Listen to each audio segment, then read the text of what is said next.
Stoked to have our next guest on the podcast. Not only is he a killer surfboard shaper, he also serves our country, the United States, proudly. I'm honored to say I'm his uncle. Welcome, Austin Barrette. How you doing, brother? All good. Thanks for having me. Hey, it's honor's all mine. Stoked. Let me take these glasses off. Stoked you can make the podcast.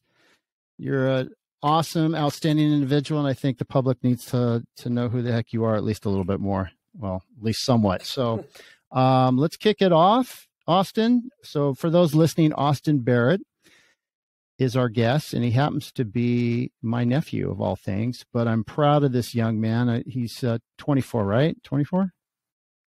Yep, just turned 24.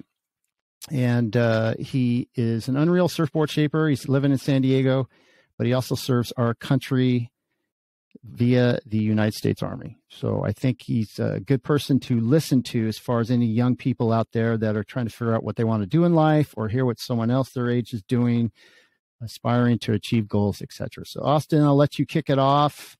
Why don't you let me know where I guess you started with life, born, raised, and go from there. Gotcha. Thanks, Sure. Hunk. Just want to preface this whole thing by saying you've interviewed some pretty badass dudes, men and women, and I want to say that for the people listening out there, I'm more of a person in progress. I wouldn't say anything I've accomplished yet is something worth noting quite yet, but some of the things I'll talk about maybe will allow me to get to accomplishments or hit goals that I want to hit here in the next couple of years or way down the line. But yeah, as you mentioned, Austin Barrette, grew up here in Orange County, played football at Santa Margarita Catholic High School. And we're saying Orange County, California. Sorry to interrupt. Yeah, Orange County, California. Mm-hmm. Sports were huge growing up, starting at like 4. Did BMX racing, traveled the world doing that. 2 world championships with that, one in Canada, one here in Ontario, California. And then when high school came around, decided that that wasn't what was going to get me into college nor pay for my future. So kind of sent it to the football route, really devoted most of my time to that. And then that led to me getting a scholarship to play eventually at Virginia Military Institute, where I played for another 4 years. And yeah, here I am now, the last couple years. So rather, I'll back up a little. Following the graduation from VMI, I commissioned as an officer in the Army. However, I'm now serving through the Army National Guard, and we'll get into some more specifics, but I'm kind of going to back into an active duty role via the Guard here in the next couple years. And then, yeah, as you mentioned, the surfboard shaping it was at one point actually a full-time gig. While I was finishing up school and COVID rolled around, I just had a ton of time on my hands, and growing up a surfer, being grown up in like different bays and kind of seeing the process early on, I just decided like I kind of needed a couple extra bucks. And so I made myself a board to save money. And then, you know, here we are pushing 200 something boards, every kind of type you can really imagine. Nice. So you're up over 200 now, huh? Yeah, I kind of stopped counting right around 150 and that was a while ago. While I was in Virginia, it was like I was spitting boards out every 24 hours. Like someone would come into my bay, order a board, give me the artwork, dimensions, everything. We'd talk about it. And I'd have them meet me, no lie, in my bay the next night, and their board would be sitting there, which is kind of crazy. So for those of you who know shaping, yeah, I was using UV poly, which during that summer was really helpful because, you know, resin was kicking off every 45 minutes and then on to the next step. And I guess let's dive into your business here, shaping surfboards. Say that 10 times. Anyways. Yeah. How did you get your customers? How did you obtain customers? Yeah, so as I mentioned, I started in Virginia Beach, and it started with making one surfboard, and I just wanted it for myself. I had just got a new board from WRV. It was my first board on the East Coast. I was stoked. Third session on it, had like three kooks run their, 9.5 fins right through the center of it, and I was just kind of devastated. So I kind of just sent it to making my own board, and it came out okay. It was a little rocket tail guide, but that turned into one of my buddies wanting a board, and then his buddy, and then next thing you know, I've got like 25 buddies with boards out there, and so that was one thing. Once I exhausted like family getting boards and friends getting boards, I started my website. My sister helped me build that. I got my social media platforms going, the Instagram and the Facebook, and nothing too crazy. I don't have any marketing degree or anything. More of a business and economics kind of guy. But what it truly started with was I actually posted a board that I had made on Facebook Marketplace, and it was in Virginia Beach, and that post got 5,000 hits like overnight. I didn't hashtag, I didn't do anything crazy.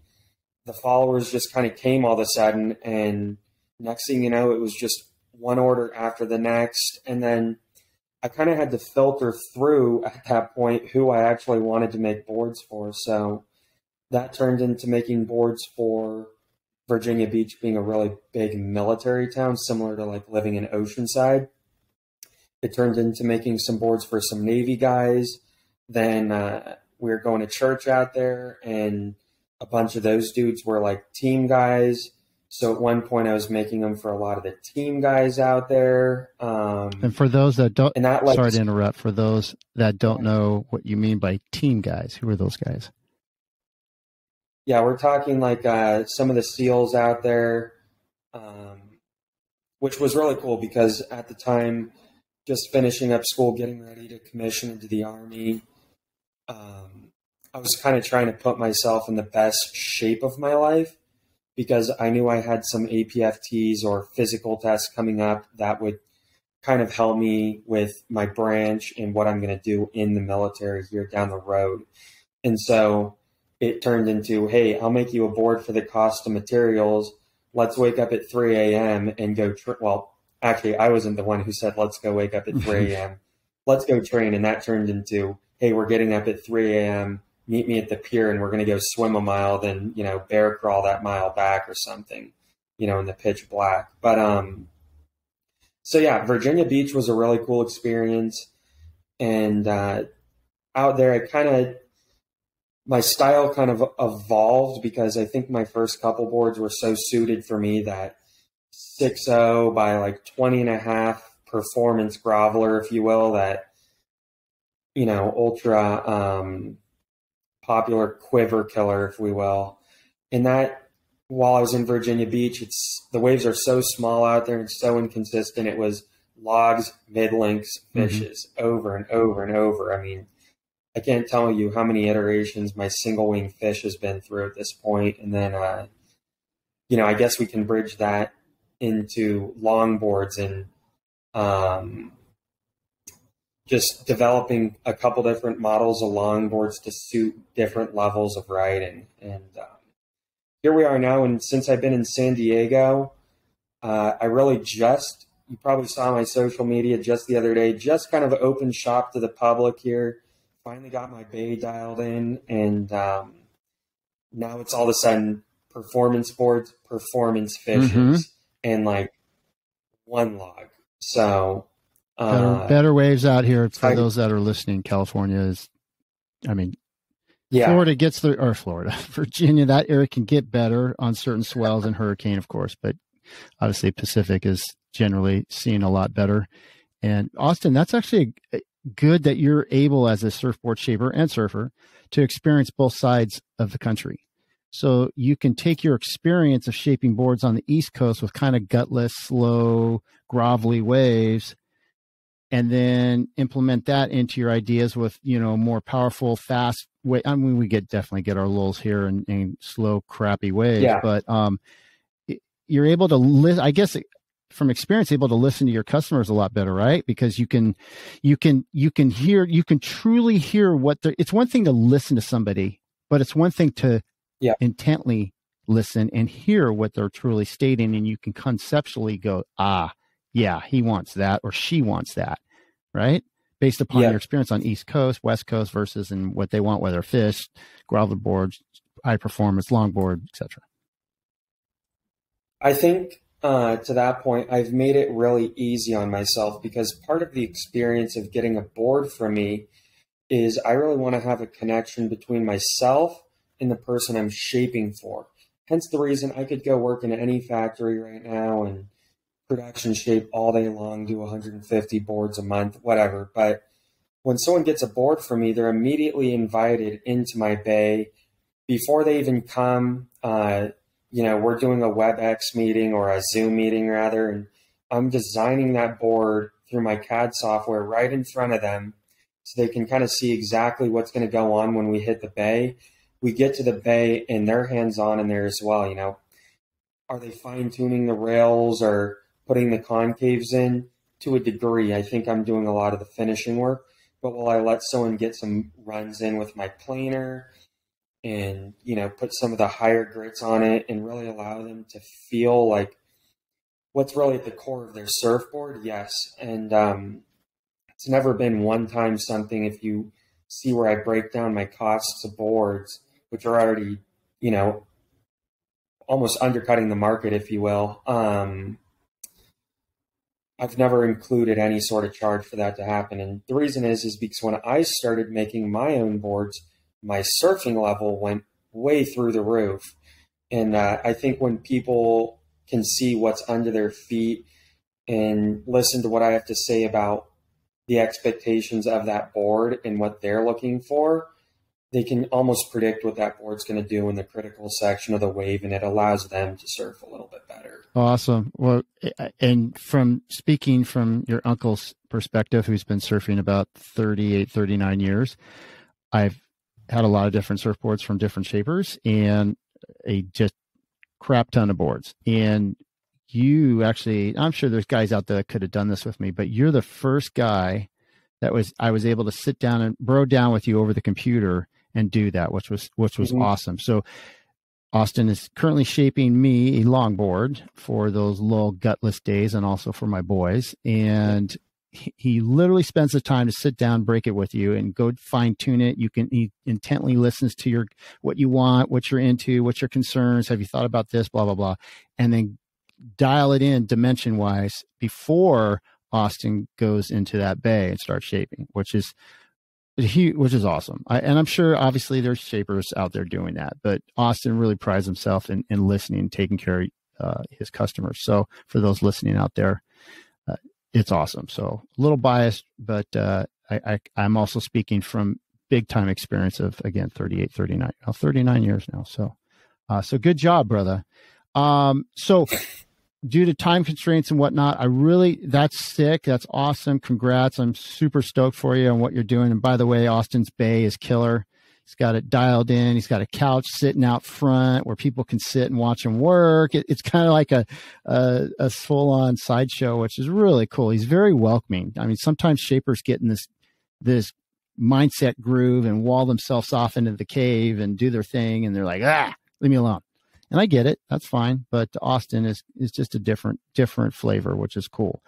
So you've touched upon shaping and the surfing and whatnot. Let's get back to how you became into the VMI Academy, because I think there's a good road there, a journey that people would like to hear, especially those that have had some adversity and gone through some tough times, but didn't quit. And you did not quit, and you had your goals in front of you and you achieved those. So if you don't mind stepping back a bit, and you graduated high school from Rancho Santa Margarita High School, and then you were playing stud linebacker out there, and then you wanted to go to school eventually and and possibly, I guess you went the football route, as you said earlier. So let's take it from there.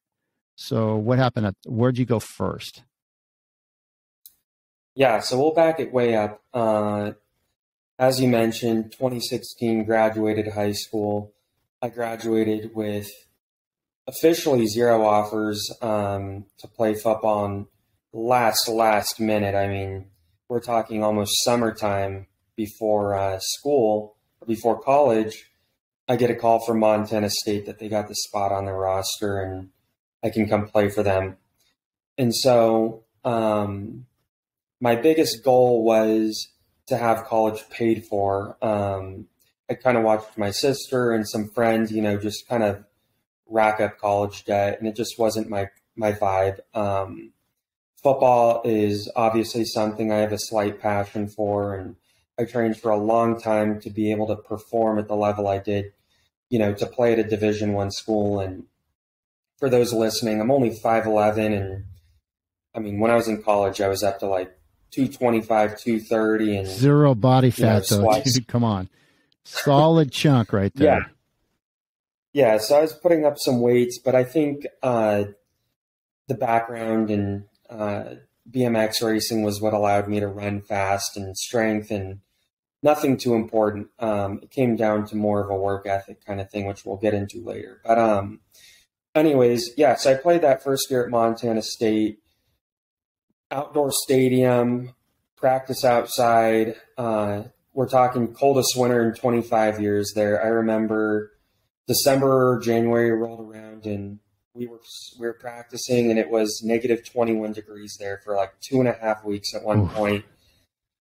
And, we're almost a mile high there in Bozeman. And at that point I was like, all right, this place isn't for me. I was looking at the degree and what I was going to try to do with it, and it wasn't going to be as impactful as I had hoped. I was stoked that college was paid for up until that point, and that I had some purpose of being there to play football, and solid group of friends. In fact, I'm shaping for a kid right now that I roomed with that freshman year, and he moved to Florida. So made some good connections out there. But following that year, I should say, I was intent on not moving home and trying to become like a slouch and live off my parents and do the junior college thing, which in retrospect is actually a great idea for kids who listen. Junior college is actually a really good idea.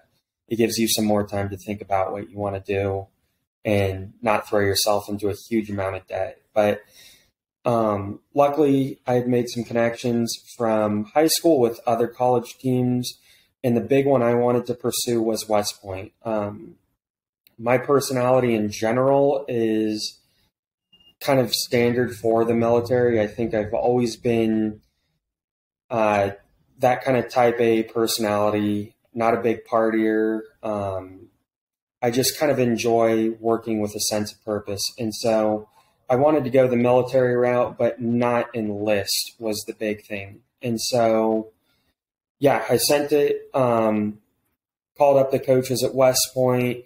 So at the time, they didn't have a spot on their roster. And so for those of you who don't know, there's no getting a scholarship to West Point. You go to West Point, everyone there is being paid to go there essentially by the military, by the government. So at this point, with no hope to get in through the football team, I actually had to go to Dana Rohrabacher, who is your congressman or Congress. He was. Yeah, he was. Right. But he was a long time, yes, for a long time. I flew home from Montana second semester, and this was literally on the day that applications were due. I hadn't written a single essay. My mom and I walked straight into his office, and in order to get to West Point, you have to get nominations. And so I believe there was 76 kids for 3 slots out of the Huntington Beach, whatever that area he covers is. And so that day I wrote 5-page essay. That next week I came in and did the interview in front of him and a panel of different military leaders. And I actually got the call the day after, on my way back to Montana to finish that semester of school up, literally off the plane, my phone is ringing, and it was Dana, and I got the nomination for that. So that was one huge thing. Huge. I didn't know that story. That's huge. Yeah. Nice accomplishment. Good job. So without that, there was no going to West Point, and I had to do the same exact thing with the senator as well.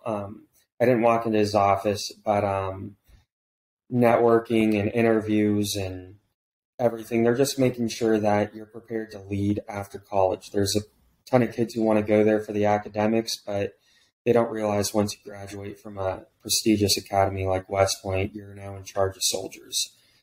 So anyways, fast forward, we get through the process. I get through my nominations. I'm headed up to West Point. There on campus, everything's going great. Appointment in hand, meaning my acceptance to West Point, everything. So 2 nominations and acceptance from the school I was in. But at the time, I was waiting for a medical clearance. I had a knee surgery in high school. They were just double checking. Come to find out, I think it's June 21st is the exact day. I'll remember that day for a while. I get disqualified from West Point on the day that appeals are due. In other words, I'm screwed. I have to leave. My appointment's canceled. For a 2-week recovery meniscus surgery, the Army found me unfit to do it. So I had some mentors that were helping me. A girl I knew in high school had a grandfather, 4-star general, who was mentoring me through the process, and another guy named Lieutenant Colonel Zopoulos, who's my current mentor. I talk to this guy every couple weeks. But anyways, 4-star general's best friend is General P, who is the superintendent of VMI, or was. Basically, without even writing an application, he trusted General P. I was on a plane that next day, and there I am at VMI. Never heard of it. Knew it was a military school. They had a football team, checked some boxes academically for me, and that was the beginning of my 4 years there. Was this whole conundrum kind of turned into this crazy networking event where I kind of just had to trust my instincts and roll with the flow. So, wow, what a story! That's for a young man, very young man, to go through that. That's a way to persevere, Austin. Good job. Right. Well, I like to joke around and say, well, I wasn't having enough fun at a public Montana state school, and dumb 18-year-old me thought going to one of the nation's toughest military schools would be better. Well, hey, it takes, like you said, a special. It does. It takes a special individual with the right kind of mindset, but then you got to have all these other attributes and people helping, unfortunately, to get you in. And unfortunately, I want to touch on mindset. Sure. Absolutely. Hit it. So since then, since graduating VMI, I think anyone that graduates from an academy or VMI or Citadel, or it could be any situation really, you're going to learn or see a consistent theme with those people in the military, or people who are really good at what they do. And I think you're going to relate to this, especially Uncle Mike, because I think, well, actually I know, because you're my uncle, you are this type of personality. And one of the things I firmly believe in is that there's 2 different people that exist within you. There's the person that loves the easy things, that loves to be around people, that tells them everything's all right, and almost like that mom personality, comfortability, and you don't have to work that hard. Things will come around. And then there's the other side to you that when you don't wake up in the morning and go to the gym, that voice is telling you that they're disappointed in you. And I'm not talking literal voices. We're not talking mental health issues or anything, but subconsciously, you're not where you're supposed to be. And I think the longer you ignore the comfortable voice, the more comfortable you become with that other harder voice telling you to keep pushing. And so where I've applied this in my life is yes, I do get up and wake up at 4 in the morning, every single morning. I put on my 90-pound ruck and ruck 3 miles to the gym, work out for an hour, ruck back, get on my bike and ride 7 miles to my work all day, come home, and then go run again. So, yeah, that's me being comfortable. And you get into this flow and you almost become best friends with that person or that voice inside of you that's trying to tap into that 80% of you that is maybe not being expressed, or I guess the word is like, I don't know. I'm not really putting words together. No, you are. Dude, I can interject. You're nailing the whole concept of getting comfortable being uncomfortable. And you are not one of those. Well, one, you're not an enabler, and you're also not a coddler, and you don't need a crutch. And whatever metaphor you want to conjure up out there, people, Austin is a hard-charging young man. And he's mentioned earlier how, as a little kid, I would see this cute, tiny little Grom crushing it in his BMS bikes, and amazing stuff he accomplished back then. And I knew back then that this was a special kid who could be a special individual as he gets older. And it's been really neat to see you grow, and you continued that path. Sometimes kids go in and crush it and they're doing all this, and then they get sidetracked, whether it's, girlfriends or boyfriends or drugs, or they end up surfing or doing whatever, and they travel the world, or they do something entirely different that throws them off where you think they were headed. And that may not be bad, but you kept this steady, constant direction, which, if someone is going to serve this country and be in the military, you exemplify that big time, 100%. You would make any recruiter, any high up there. I'm not military, so people listening can go, dude, you've never served. And I haven't, but thank you to all that have. I humbly appreciate that. So, but you're it. You're the it factor, bro. So I'm not going to keep blowing smoke up your you-know-what, but yeah, so I don't know if I'm making sense, but since we're broing down here, but yeah, you've had your head to the grindstone. You've had some serious adversity, and you just keep going, and you that inner voice in you that just says, get up and do it, and don't quit. You and I are not quitters. We don't quit. We just don't.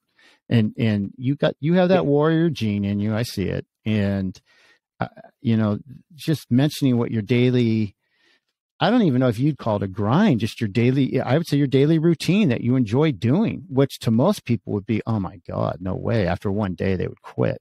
You just keep going. And that's awesome. I think, it's really easy, even though on paper I do have a pretty gnarly little routine and it's great, but there's also such thing as going through the motions. I can get up at 4 and go have a really crappy workout and not push myself. Like when I wake up at 4 in the morning and I'm wrecking to work, I've got my watch on and I'm timing myself, and every single day I'm trying to get a little bit faster just to keep myself honest. When I'm riding my bike to work, I know it should take 32 minutes, but today maybe I hit it in 27 minutes. And tomorrow, if I don't hit it in 27 minutes, I know I'm cheating myself. So I think to really wrap that whole point together, yes, from an early age, like even at 5, I think my dad will tell you 6 years old is when I started getting up at 6:30 to start training and doing sprints on the hill. And that's something I've always had with me, but you don't have to have it with you like I have had. I think, who knows, my dad's a hard worker, you're a hard worker. I've seen that. But even those of you that are not, you can still become more comfortable, like I said, with that harder voice in your head. The more you do it, the more you practice, the easier it gets. But once you get to that point, you have to make sure you're checking yourself and not just going through the motions. But the most important part is figuring out why you want to do it. So in my own head, I've got a list of goals in the next couple years, whether it's what I want to do in the military, which we can't talk too much about, or whether it's in the civilian career, which, obviously make more money, promote, whatever. But what really drives me is being actually scared of not being able to accomplish those because of something that I can control. So I can control every single factor that goes into accomplishing those goals. And if I take a single day off, I feel like I've almost cheated myself out of accomplishing those goals. So having a why into what you're doing and then putting into practice, waking up at 4 in the morning, waking up at 5 in the morning, or just getting after it in general. It doesn't have to mean kicking your own ass physically. It could mean, I don't know, if you're in sales, really going at it much harder than you are and setting standards for yourself that exceed what others expect of you. People should almost question why you work so hard, to the point that when they start to question you, you know you're starting to do what you should be doing. And then you should even take it further to the point where they think you have problems. I love it. You nailed it, brother. I love that last part, because I'm laughing, everybody, because I've had quite a lofty goals in my day, and some I haven't achieved, and that's okay. You move on and you figure on, well, okay, if I couldn't get that, how can I do something close to it? Or there's something in a different area that I've meant to go to, then how do I go crush that? And I've achieved certain goals where people thought I was kind of nuts. But you know what? It's kind of like we look at those people and we think, we don't think they're nuts, but we kind of laugh. We, like you and I, we just smile and just say, and tuck it under our breath and laugh inside, because they don't get it. And those are the people that you just described earlier that aren't aspiring to do much, in my opinion. Yeah. And I don't say that to be a dick, but let's be real. If you're going to question, here's my opinion, and this, I'm sure this is yours, and people that are listening, if someone's going to question you, that's fine. But if someone's going to question you to the point where they start discrediting you, or they start discounting what you're doing, or they don't believe what you're doing is positive when in fact it is, those are the Debbie Downers. Those are the haters. Those are the people that are the detractors. And you need to just steer clear, rudder away, and get the hell away from those kind of people. Because as an older man now who sometimes listened to some of those people, it delayed my progress. And you live and learn. So Austin, it's smart that you have this mindset and what you want to achieve. And you're clearly seeing things definitely more fluid than I did back in the day. And that's awesome. So for all you young people out there, you might want to rewind this and listen to his mindset again, because whether you want to be the next greatest graphic artist or designer or home builder or realtor or extreme skier, boarder, or whatever, climbing mountains, you have to have that mindset and worth ethic. And here's the other thing, Austin, and I'm going to get off my choo-choo train here, is it's like not a big deal to us. Like you said, you just get up and do it, and it's fun and it's part of the program, but it's not like, it's more like, yeah, let's get up and freaking get this thing. And it's actually fun. And you know, people, if people can't see that, well, that's your problem, not ours. So anyways. Yeah. So I think those people are great, actually. And not to interact with them, but when you start to see those people, you know you're on the right track, and whatever. Yeah, no, exactly. And if I didn't state that perfect, you nailed it. You know you're doing something right when there are those people out there questioning you, because obviously they're paying attention intently what you're doing. Yeah, but all this being said, what I said about literally fearing what failing those goals that I set, it's not to say that failure is a bad thing. No. As long, you should put it this way, if I was succeeding in every single thing I'm doing, I know I need to actually take a step back and reevaluate my standards, because I expect to fail. Like, for instance, you said I'm making you a board. Well, if it sucks, I need you to tell me it sucks, because my standards need to be reevaluated. Yes, it's very rewarding when someone says, yes, that board rides amazing, it does everything you've said it would do. But at the same time, if I'm out here, trying to reinvent the wheel, and I ultimately fail despite my hard work and getting that board done in 4 days, not 4 months like most shapers, then yes, I want to hear about it so I can reevaluate, talk to other people, figure out what I'm doing, and then hit the ground running well, again. brother, I'll give you a month, but just get it right. If it sucks, I'm gonna hammer you. I'm just kidding. I'm kidding. I'm gonna Monteleone or rear naked choke your ass, but no, I'm kidding. But no, amen, bro. Amen, Austin. 100% correct on that. And I don't know what else to say. There is something to be said about the fear of failing. Failing? Am I saying that? Failing right? Wow. Anyways, failure or not achieving your goals, that helps. That's like your own inner motivation. Like, you and I don't need a whole lot of motivation.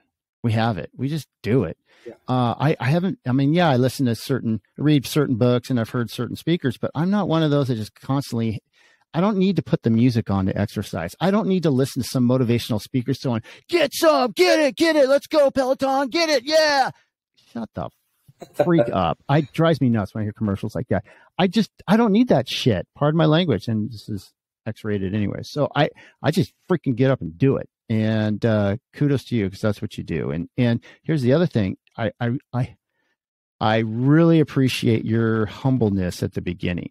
And that is another true sign of your character, because you truly understand there's a lot of individuals out there that are better than you. And you understand there's guys. And I mean that as far as they just have more time under their sails. And just more experience into their brain, and they're just ahead of the curve than you are. You'll get there someday, but I can see you appreciate that, and you're very humbled by it. And that's another motivator for you to go, but at least for me, if I look at guys go, if they can do it, I can do it. Like I was swimming in the ocean, and it was probably 52 degrees once in August, a summer, and we were doing this little mini Ironman thing that the Newport Beach lifeguards do. And I was doing it with Braden, who's your cousin and same age, and he's a lifeguard for the last 6 years. And he was, I don't know, a little kid at the time. And we're doing this, and the water was 52 degrees is cold, It's not comfortable. It's cold, especially for the summer. And, you have to do the swim out to the pier, around it, come back, then get out, run a couple miles, and go to the next pier, do it, come back. I remember jumping in, and it took my breath away. And your brain right away wants to say quit and just stop. But if you quit and stop, you're going to sit there, sink, drown, and die. So you have to fight your brain just going, nope, get through it. Well, a couple things said, I say this very humbly because I'm so far from it, and not any of those guys you mentioned, team guys. I simply said, the SEALs can do it, I can do it. And then the other kicker was, I see this little 10-year-old girl swimming past me, and I'm like, oh, hell no. If that little girl can do it, I can do it. So I don't know. I'm going off the rails here, but let me tell you a secret really quick, because at this point, I've probably made 20 SEALs boards. In fact, I'm making one right as we're talking. I got his board right downstairs. Dude from out here. None of those dudes are actually any different than you and me. In fact, the guy I'm making the board for is all but 5'7", 145 pounds, not much muscle. I mean, nothing special. If you saw him walking down the street, you'd probably think you could kick his ass. I mean, you of all people, yes, you could actually kick his ass. But most badasses look that way, which is great. These dudes aren't 6'7". Well, some are. Not all of them. I have met one dude that's 6'7", tattooed from head to toe, and 37 inch biceps or whatever. But these dudes aren't anything extraordinary to the eye. It's what's going on in between their ears that makes them super extraordinary. And like you mentioned, I do know those dudes exist, and that there's dudes that I aspire to be like. And so rather than hanging my head and saying, I'll never be like those dudes, I can train all I want, and that dude's still going to run sub 5 miles or whatever for 8 miles straight, and I was not born to do that, I kind of just take a step back, and I actually like to really talk to those dudes. In fact, every single Tuesday and Thursday, I talk to 2 very, very badass dudes. one green beret, and another CAG guy on Thursday. And I was going to say, we better start speaking about some Army stuff, because you're in the Army and we're talking Navy stuff. So that's good. And that's outstanding. Good job. I mean, I've been surrounded by the Navy here for the last couple of years, between being right next to Dam Neck in Virginia Beach, or, right here next Coronado. My house almost looks at the Coronado Bridge over here. So I see the guys walking around. I mean, to me, I guess they're pretty easy to spot. But yeah, the Army's a whole nother beast in itself, and the training that's required for special forces and stuff on our side. And no, I am not a special forces soldier. But yes, I am training for that here in the future, is maybe a little bit different, a little less swimming, a little bit more running, hence my rucking to the gym, if you didn't clue in on that. But in the end, it's all the same mindset. I saw when I was in Virginia Beach recently, had a buddy that, I mean, we're talking legit warrior athlete. I didn't think anything was going on in his head, and he got over to Buds and didn't make it 3 days. And not because of the physical stuff. It was all between his head, and I've just watched that happen over and over and over again. So be comfortable with yourself first, and then, good stuff will come from there. Mm-hmm. You want to be confident in what you've been training for, and et cetera. But, yeah, just to prove that point, though, anyone can do it. Like, even in football, like you mentioned, 5'11" white guy over here, probably one of the smallest dudes on the field, but not even to blow smoke up my own ass. I hit hard as shit out there. I run into people full speed with my head down, and whatever. You just have to do that kind of stuff if you want to be extraordinary in a position where maybe you doubt yourself, or even other people doubt you in that position. Right on, Austin. Yeah, and you garnish a lot more respect too. So that's awesome. Well, I'm looking at some of the stuff that I had for you, and you kind of hit it out of the park. So you're working right. I left it pretty general. What's that? I said I left it pretty. Oh no, it's perfect. So you're working. So you're living in San Diego, shaping boards. So we're going to just recap here. So 24-year-old who has a job, graduate of VMI Military Institute out of Virginia. It's in San Diego, everybody working and training hardcore for something in the future, as well as his own mindset. And that's the other thing. You're doing all that exercise to and from work, but then you also have to have your head screwed on properly and do your job right. Right. So that's a whole nother, nother aspect. We haven't touched about the mental drain that comes not only from the physical aspects, but then you got to go in and work, right, all day. And then, that's awesome. Yeah, I guess I forgot to mention what I actually do. I'm a cost analyst for Booz Allen Hamilton. Basically, I look at data all day and help price out some of our elite vessels and different things I can't talk about, obviously, because of security clearance reasons. But in short, it's nothing special. I look at data, I communicate with people, and we help cost out certain projects. It's nothing crazy. But yeah, it's definitely very mentally taxing. I think anyone that's close to me could see me come home and see that, yeah, there's days where I'm like, wow, screw this. I really hate this, because I don't think I talked about backing into active duty with the Army. I was not born and bred to sit at a desk and do corporate America every day, but I'm doing it right now because it pays for the bills and it pays for different responsibilities that I have in my life at the moment. And when my time comes to shine with the Army, I can't let working in corporate America and not having the advantage of being an active duty soldier slow me or hinder me from those goals. And at the same time, I can't let training my ass off and getting up at 4 a.m.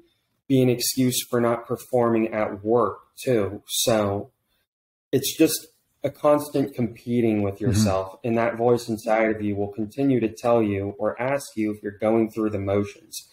And yeah, I'm not 100%. There are days I get into work after, just slaughtering myself at 4 a.m. and then riding my bike there. And I don't want to do a single thing. I don't even want to open up Excel.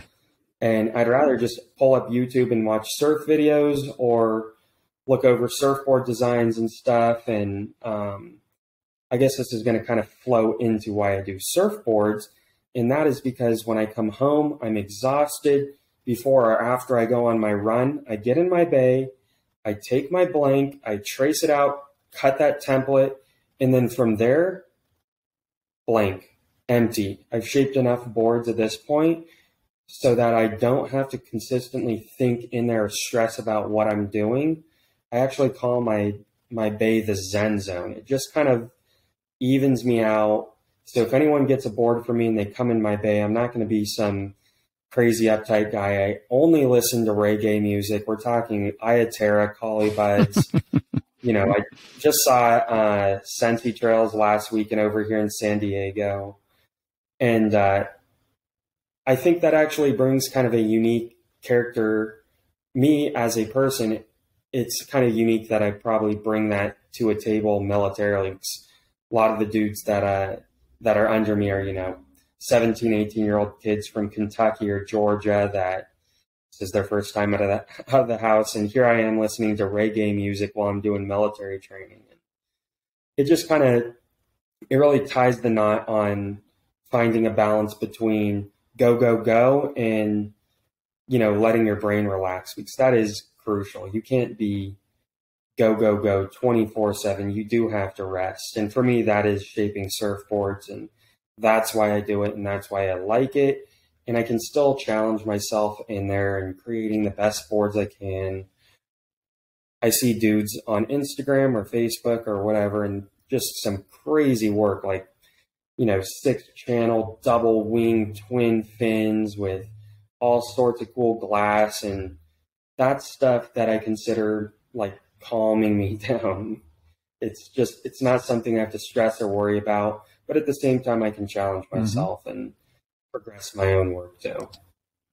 Awesome. So, recap for those listening: Austin, to de-stress from a long day of exercise and work, he shapes surfboards. most people would go and then serve them. So most people would come straight home and sit their butt on the couch and zone out on TV or the internet and play video games and eat food and drink. And nope, Austin is still working his second job that he loves the most. And you know what? Count your blessings, Austin, from your uncle, that you're going through the corporate job just because of where you're at right now, because that is going to set a strong foundation for you in the future, as you already know you don't want to be there. And so that is such a leg up on those that aren't going through what you are right now, because you are literally finding your way through all these different things you're doing. And to realize already that you don't want to be that corporate guy. Hey, for those out there that love corporate, God bless you. That's awesome. You and I are not like that. You and I need to be outside. We need to be doing stuff. We need to be moving fast. Yeah. And the other thing is listening to your detailed regimen of training.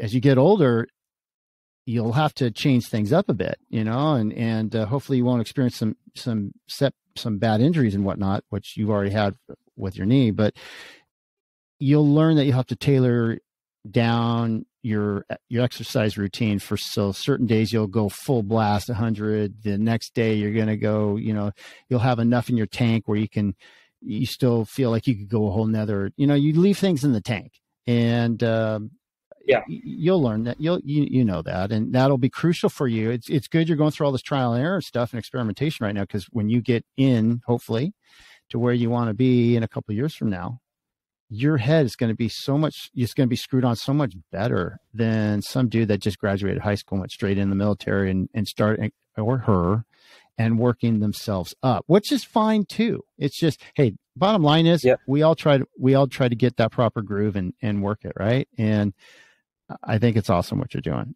It's so for those listening, young people out there, Austin is outstanding individual, has the proper mindset for where he needs to be and where he wants to be.